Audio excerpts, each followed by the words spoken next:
Hey everyone, I'm Kristen the Cross Stitching Runner and welcome to my channel. I want to say a big hello and welcome to all new and returning viewers, and if by chance you've stumbled across this channel is all about cross stitch with a bit of life stuff thrown in, and this particular episode may end up being one of my shorter episodes because I don't have a lot of stitching to share with you, mostly because there's been a lot of positive life stuff happening in the last week since we caught up. And before I jump into stitching and what I've done, I'll get into a bit of the life stuff because that will help to explain why the stitching is the way it is, and it will also help to feed into some extended plans that I've put together to help me focus for the rest of the year. So with the life stuff, there's been, I guess, two main things going on. The first main thing was that Michael and I travelled over to Tumut on Tuesday this week. I'm just trying to remember dates, and it's not Tuesday the 18th. We travelled over to Tumut, which was about 2 hours westish as the crow flies from where we are in Canberra, and we'd been to Tumut about 7 years ago, and we stayed at the same accommodation that we did the 7 years prior at the Ribbonwood cottages, and they would be about 50 to 100 metres away, maybe a little bit more, from the Tumut River, and it was an absolutely beautiful spot. We had fantastic weather, and it was for Michael's birthday, and there was a lot of feed around in the paddocks, which is a good thing. It made life uncomfortable though, because I get hay fever, and this time of year is perfect for cutting hay, and the grass is going to seed and all of that wonderful stuff that can make life uncomfortable. So thankfully we brought with us some hay fever tablets to try and make life just a little bit easier and a little bit more comfortable. Tuesday afternoon was uncomfortable, and I think I had taken about 4 tablets to try and get things under control, and we eventually got there. What didn't help was walking through some of the grass though, where one small paddock we walked through to get to the river just to check it out and stretch our legs from travel. It had been cut in preparation for hay baling. It just needed to be raked into rows and then have the baling occur. With many of the paddocks surrounding the little one we had walked through, the grass was quite tall, which again, I'm not complaining from a farming perspective, noting that some of the grass was about my height, which would be about 150 centimeters in height, maybe a little bit taller. So having some of the grass at head height probably didn't help too much from a hay fever perspective. That said, because of this time of year, I got to see some mares and their foals, which was absolutely awesome. It always brings a smile to my face when I get to see some horses and their foals. And knowing that all of the grass-eating animals are happy because they've got their feed, and they're going to be okay. And I love knowing that the farmers are able to cut hay if they need to or if they can, and knowing that they'll have feed going into later months. So that was good, because when we had travelled to Tumut, we found, especially from about Yass onwards, it was getting pretty dry, and it's only if you were really close to the river, and especially if you had access to irrigating or irrigation equipment, that you could definitely tell which paddocks had been irrigated and it was just these shocks of green scattered around the place.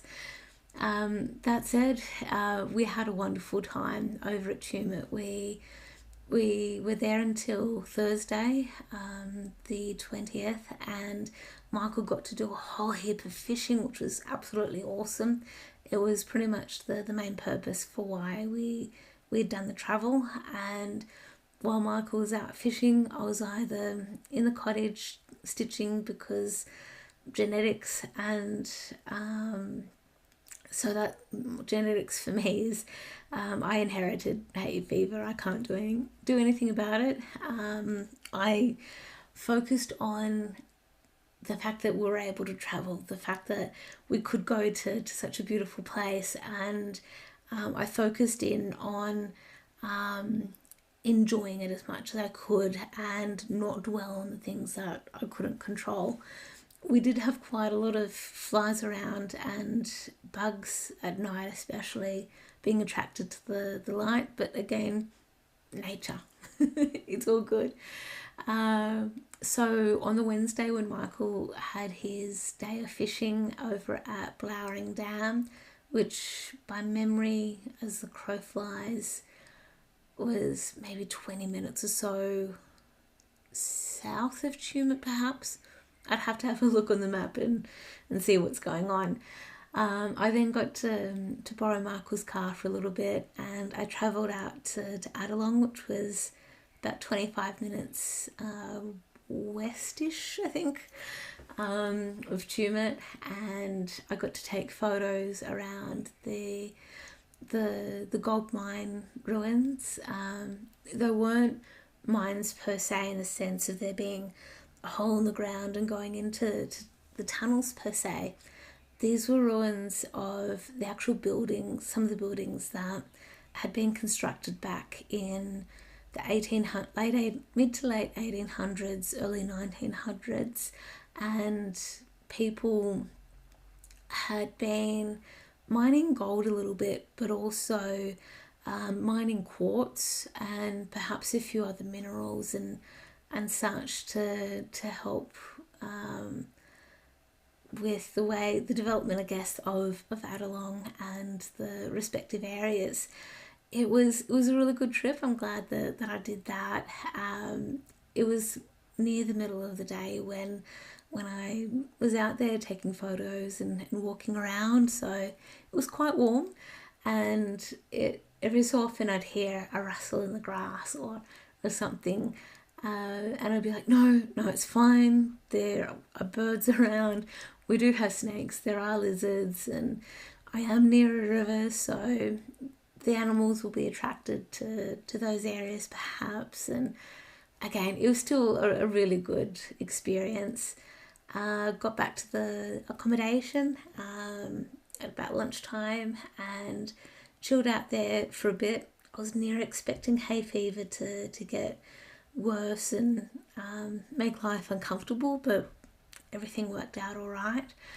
And so I chilled for most of the afternoon, and I had considered going over to the wetlands, which was maybe a 5-minute drive away from where we were staying, and I decided to wait until Thursday morning to do the trip over because I didn't want to push my luck with hay fever, and I think it was probably a good decision because I got to have Michael come with me for the short walk through some of the wetlands.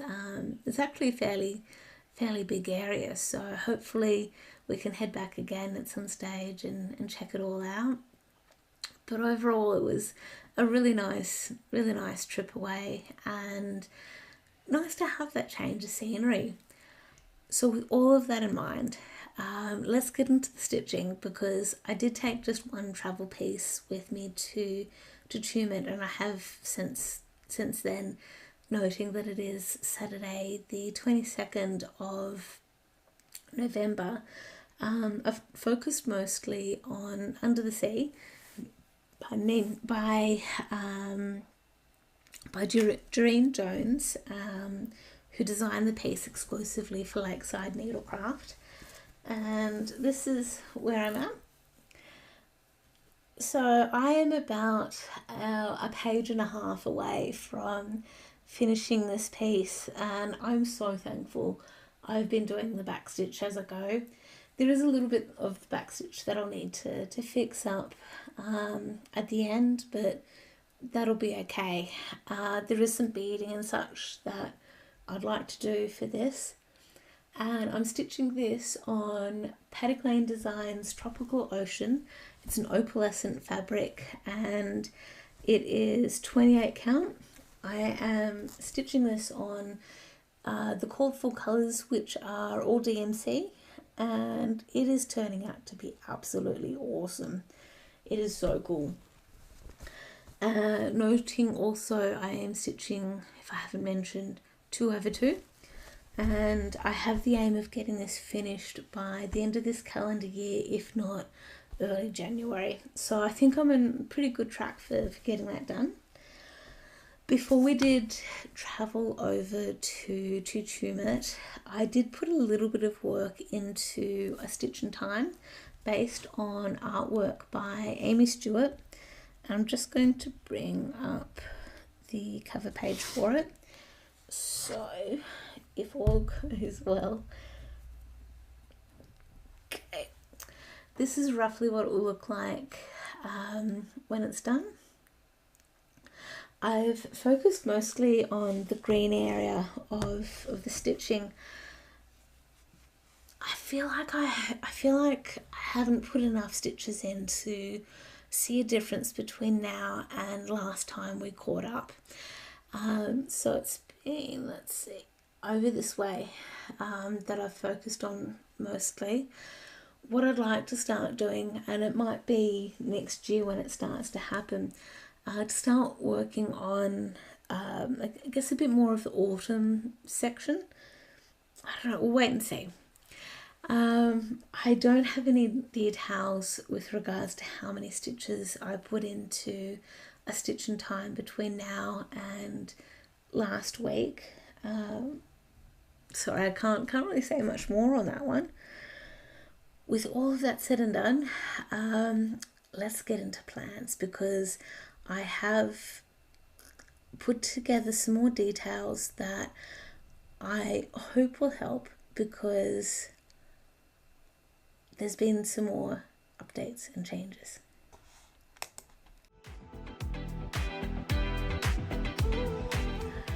Okay, so hopefully you can see what I'm seeing right now. Well, we should be seeing a spreadsheet, and this is a bit more of a visual of what I was talking about last week when we caught up, where I've listed, I guess, the top 33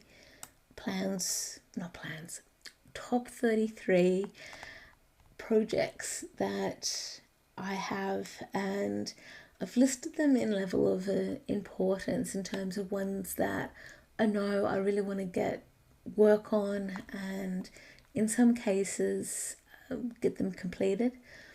Earlier today I did sit down to jot down the numbers and figure out, for some of the pieces at least, how much I needed to try and get done before a particular date. So with Under the Sea, we've heard me talk about it so much that I won't really go into too much more about it. With Four Seasons Kittens, it is a piece that whenever I have shown it, you've heard me talk a lot about how much I want to get the piece finished and really get it out of the way so I can focus on some of the other cat inspired projects that are in my stash. So I still need to sit down and properly count up how many stitches I've got left. By memory, I've got perhaps 500 or so stitches left, and that's a combination of back stitch, tent stitch and full cross. So hopefully all goes well with this, noting that these finishing goals and how many stitches I'm going to need to do per day and so forth they are going to shift quite a bit, because as of Wednesday next week, so we're looking at Wednesday the 28th, I believe. I'll be starting a new job, or new-ish, in the sense that I have been offered and accepted a 6-month contract to fill in for someone while they're on leave. And funnily enough, it's the same job that I was doing nearly 4 years ago, when I left to go to Wollongong. So it's nice being able to go back to familiar surroundings, familiar people, and knowing that I can slot in and almost hit the ground running. And so this is why I'm saying that with these finishing goals and how much I've got left and so forth, these will adjust a little bit. What I want to also note is zebras, Christmas Scotty Dogs, and Midnight Glow.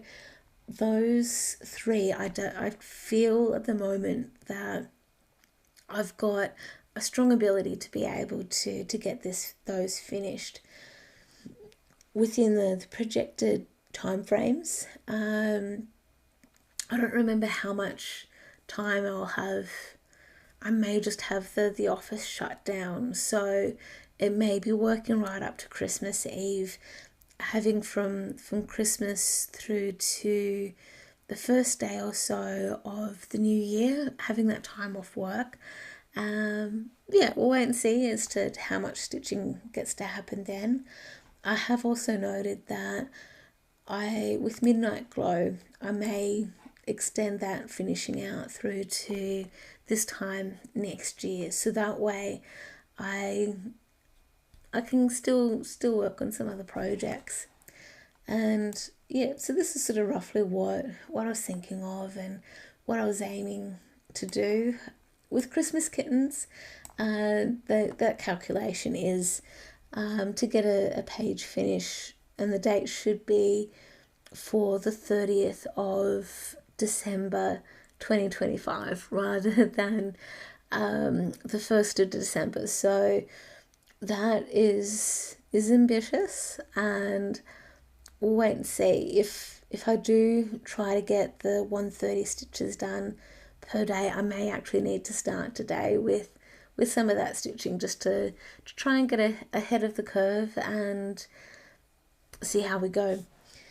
Now I'll just scroll down just a little bit more, just so you can just see a bit more of how hopefully I'll get things done. I haven't really figured out much of what I want to achieve with a Stitch in Time and the Halloween Treats 1 and 2.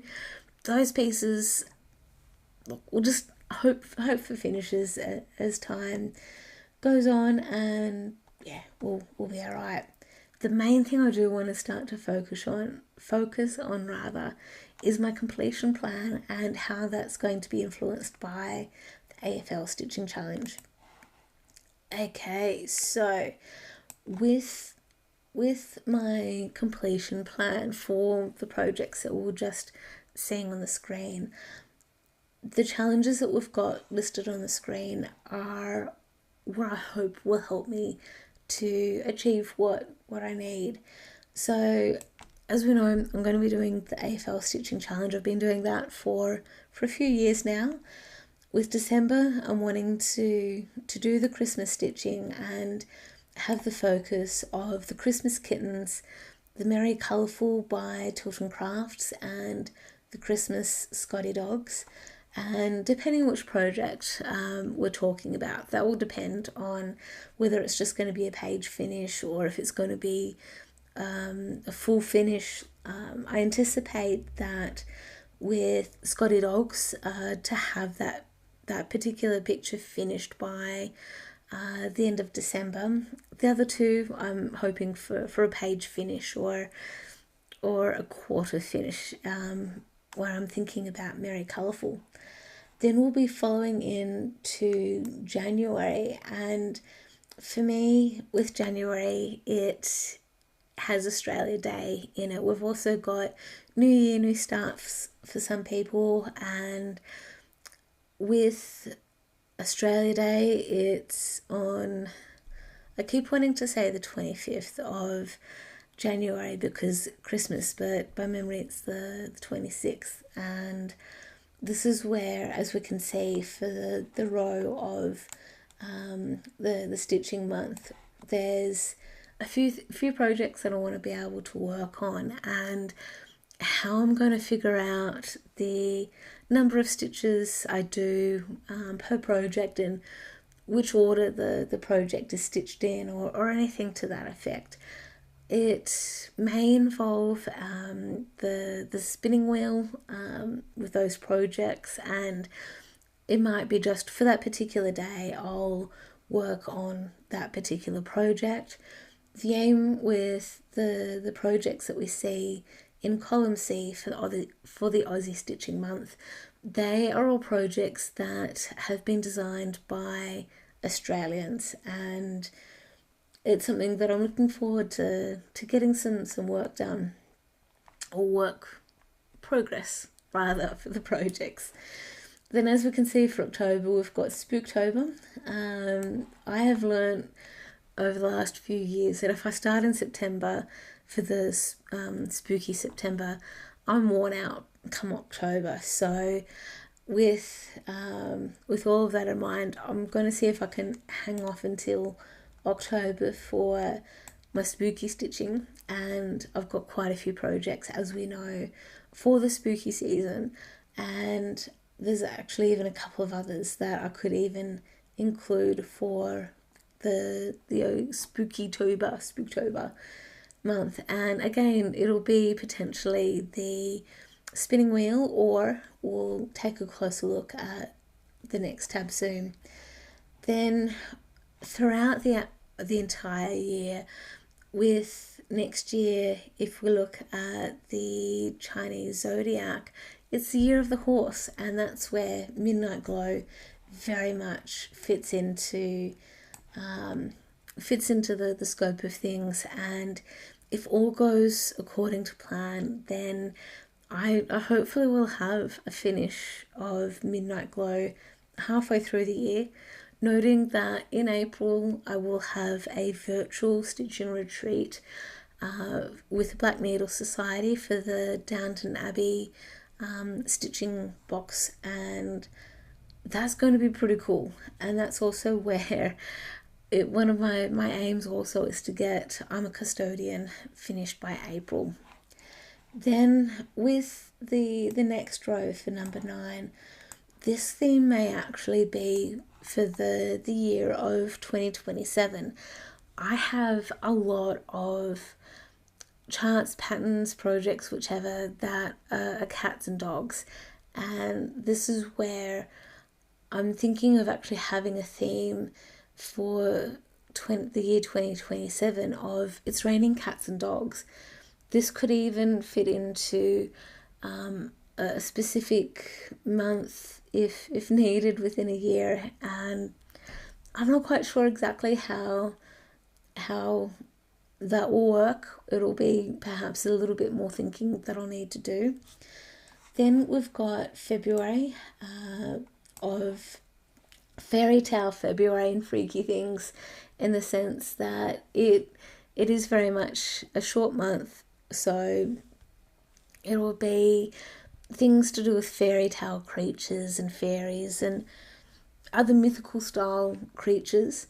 And that's where the month of May could even be a lot of fun, of being mythical May and mythical creatures and magical May and so forth, or even magical March even. So we've got a lot of fun to play with on that one. And then with the month of August the 1st is the horse's birthday. So that's where, aside from having a year of the horse, this is where hopefully I can dedicate that particular month to actually a couple of, or more than a couple of projects that are horsey themed, with the aim of having full or partial finishes. You never know. Now, they're just a few ideas of how I'm going to get some of these projects worked on and all the rest. And with the AFL Stitching Challenge, this is going to help me to focus even more with regards to how many stitches I'm doing for which project and in what order and how and so forth, and still having a bit of flexibility where I can. So just as a brief overview for the AFL Stitching Challenge, similar to what we see on the screen here, I've assigned each team a project. Sometimes it's been based around team colours, sometimes it's been based around their name, and yeah, I'm playing loosey-goosey with this one for the year of 2026. And what I've also decided to do is split it up a bit as well, to incorporate some of the completion plans from the previous tab, just to see how things go. Now, the premise will be for any of the months that aren't special stitching months, using swans as an example, I'll put stitches into pelicans whenever the swans win a game. So if their winning score was 110 points, I'll put 110 stitches into pelican, regardless of whether it's 10 stitch full cross or back stitch. And the same applies for the rest of the projects that we see across row number 4, depending on which month we're in. And I'll just scroll down a bit. What I've done for some of the columns of C, D, E and F, things will start to repeat a little bit because, hey, I can, and we'll see how things go. So yeah, we'll just wait and see. Hopefully all goes well. For some of the teams, I have doubled up a little bit in terms of one project being associated with a few different teams, and that enables me to get a bit of stitching done. So that is that for my plans. So I hope thank you for your patience so much with this episode. It's had a few challenges. It's included a few things that I don't normally do, and again, technology is helping me to stay on my toes. So I hope that you enjoyed the spreadsheet and such, and me taking you through some of the plans and such on a more detailed level. It's not often that I share my screen in the way that we normally see, at least for this particular channel. So thank you for being patient with me with regards to me being a little bit cautious and slow for chattering away, but it hopefully gives you guys a little bit more of an idea of where my headspace is heading. I do remember I talked a little bit about doing a Monopoly stitching kind of challenge, and especially with life and traveling and having a new job coming up soon, and starting a new job rather pretty soon, and all the rest, that there's only so many challenges and such that I can do, and remembering that there'll be some days where I may be just really tired from a full day with work and all the rest. So there may not necessarily be as much stitching done as I'd like to do, but I think for many of us that sort of happens, even just with general life kind of stuff. So my plans, at least for the next few days between now and when we next catch up, tomorrow I've got a partial stitching day with some friends, so that will be absolutely awesome. And depending on how things go, the additional aim is to do a quick whirlwind trip down to the south coast and have a slight change of scenery, do some things down there. be back up here Tuesday. We've got some things happening then. Start the new job on the Wednesday through to Friday. Get a bit of a handover happening. Saturday I've got a haircut, and then get back into a full-blown routine of doing gym work, stitching, and seeing how I go with filming Flosstubes and all the rest, seeing if I can stay with the weekly schedule or find some alternate times of stitching or recording rather. So if you've made it this far, thank you so much. I totally appreciate your patience with me on this. And if you haven't already, please like, subscribe, clicking all of those buttons as you do. And I will hopefully see you all next week with some more progress on Under the Sea, and hopefully a few more projects to share with you as well. And until next time, happy stitching everyone.